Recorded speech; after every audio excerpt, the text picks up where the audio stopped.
Hi, and welcome to today's show, where I'll be sharing some of the features that lie within the accessibility tab of the iPhone. This is the second of a two-part mini series around the iPhone. So before I dive into any of that, if you're one of my regulars, welcome back. Great to see you here. If you're new here, welcome. My name is Bybreen and I help baby boomers reinvent themselves psychologically, practically, and technically so they can thrive in their third act of life. So here we are, back to the supercomputer that each and every one of us has.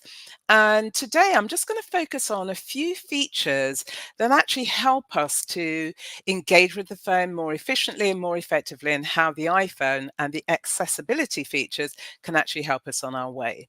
So let's take, for example, some of you may have hearing aids. And as a result of that, you sometimes struggle with the quality of the audio that when you're having phone calls, whether you make phone calls or whether you receive the phone calls. So here's how the iPhone can begin to help you. So grab your phones and go into your section of the settings. So what I will do is just bring up settings and talk you through it. So you're on the settings feature and you want to connect your hearing aid to the iPhone. So what you do is you go into settings, then you scroll down and you click on accessibility. Once there, what you will then do is to click on hearing devices.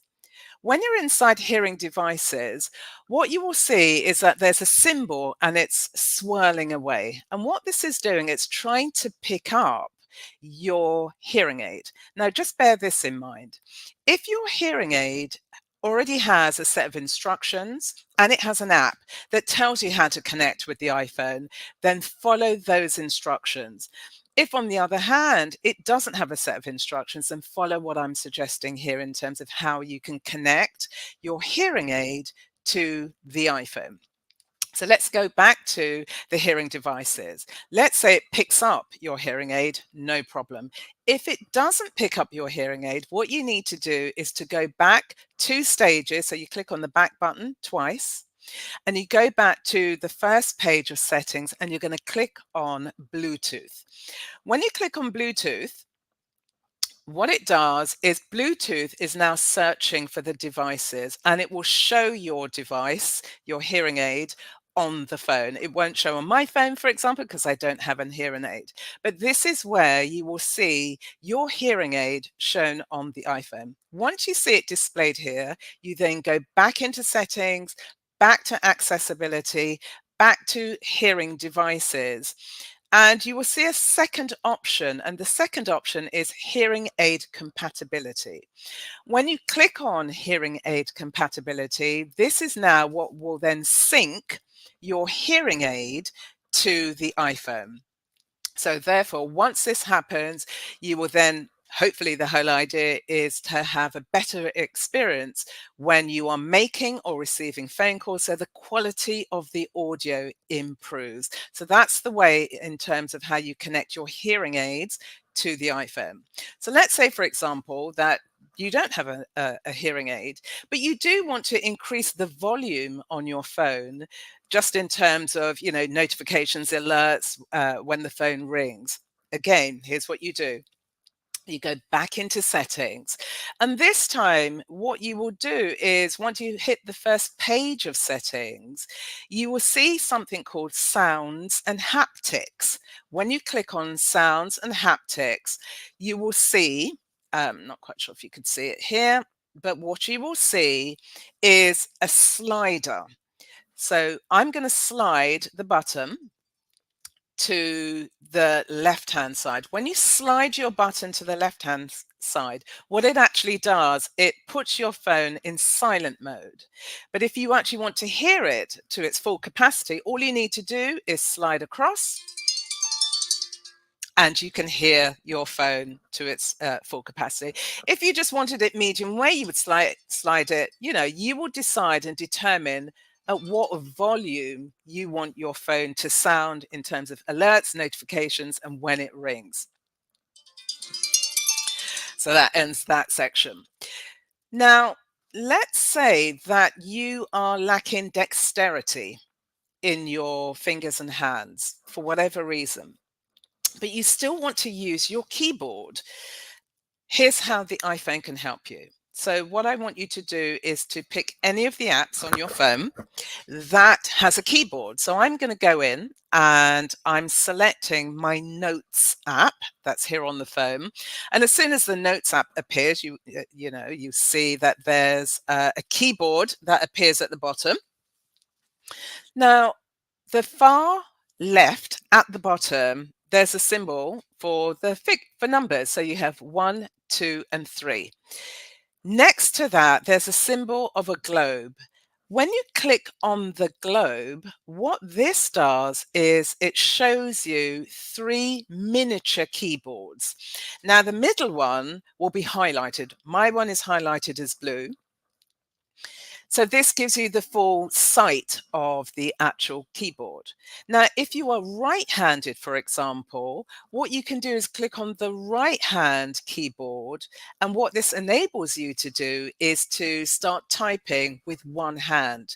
So it creates this facility whereby you can just take your time and you can type, with one hand and one finger.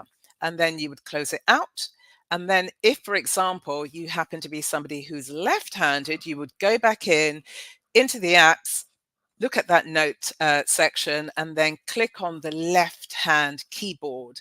And this then gives you the flexibility in terms of using the keyboard if you have dexterity issues, if there's stiffness in your fingers. So that deals with a way that helps you work with your iPhone in a really efficient way. Now, let's say, for example, you wanted to turn up or turn down the brightness. Again, it's this whole thing of going back into settings. And what you will see once you're inside settings is display brightness and display text.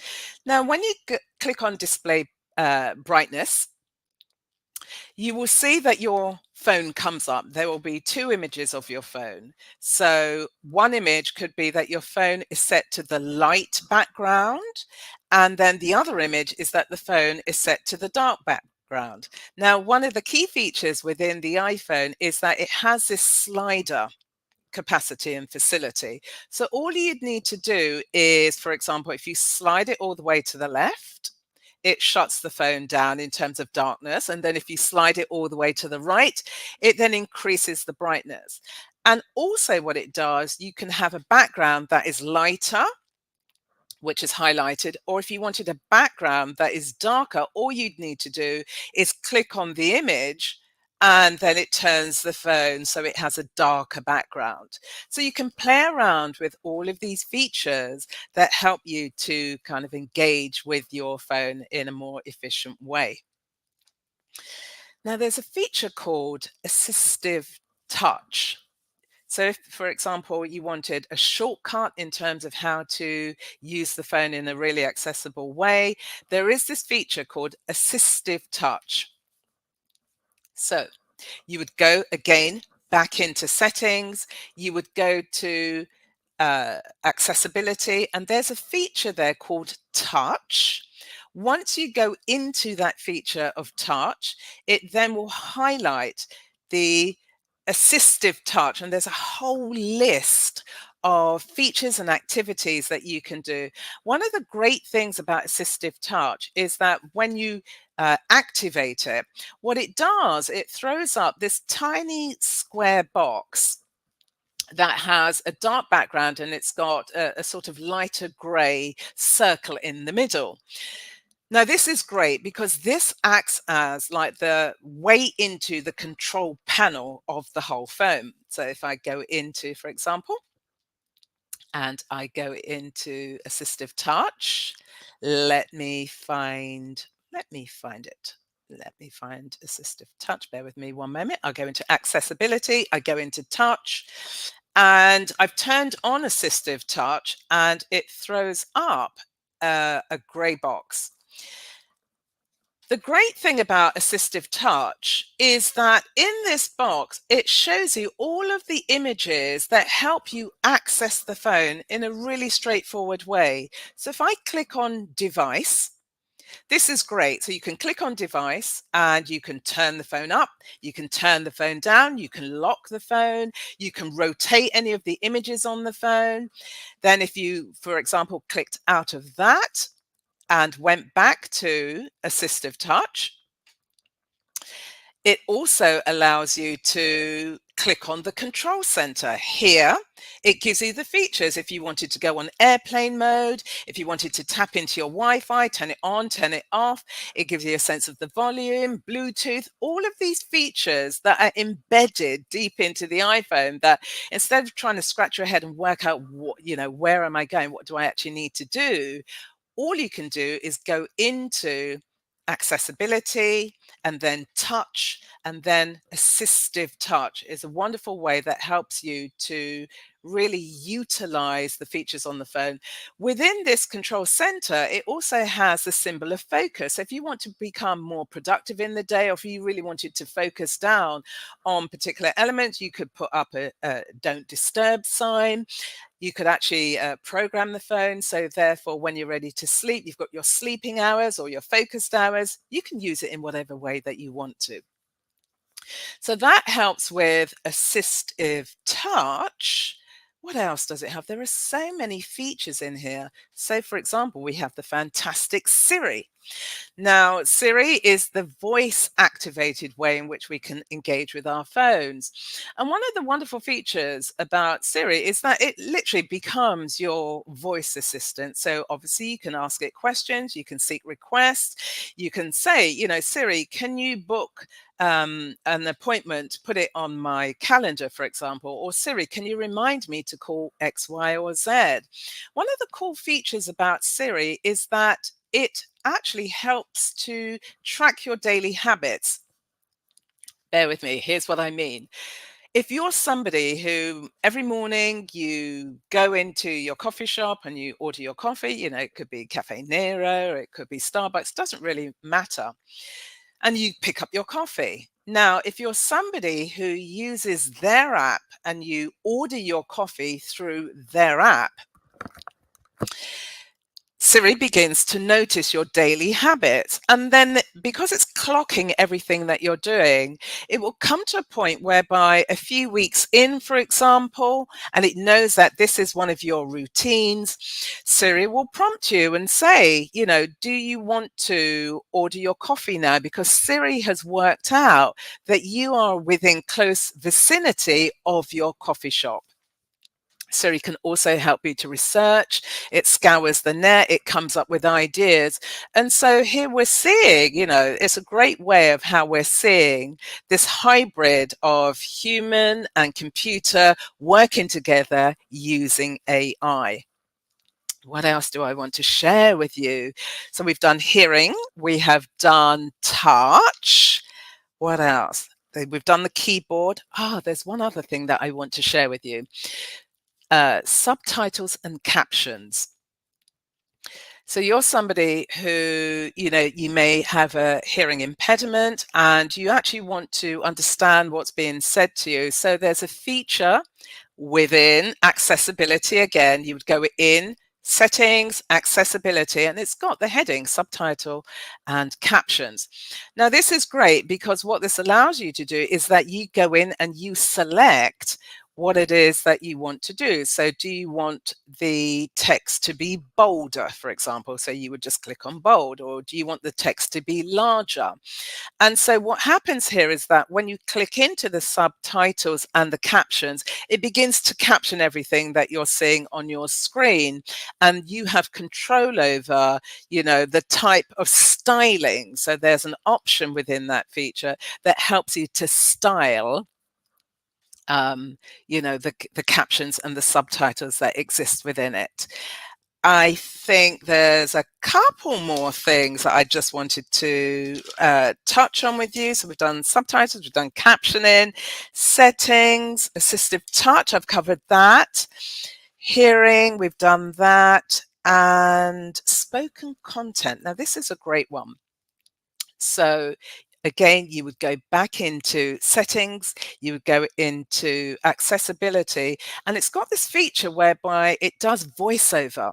So literally just like voiceovers, what you would do is that, whatever it is that you're engaging with on your phone, this facility actually provides a voiceover commentary that helps you engage, understand with exactly what's going on your phone. You can also reduce the size of the text, for example. Again, you would go in, settings, accessibility, you kind of get the drill, and go into reducing text. So they are some of the key features that exist within the iPhone, this supercomputer that each of us carries around with us. And the whole idea is, how do we get the most out of this supercomputer so therefore we can utilize it in a far more effective way? So that's what I wanted to share with you.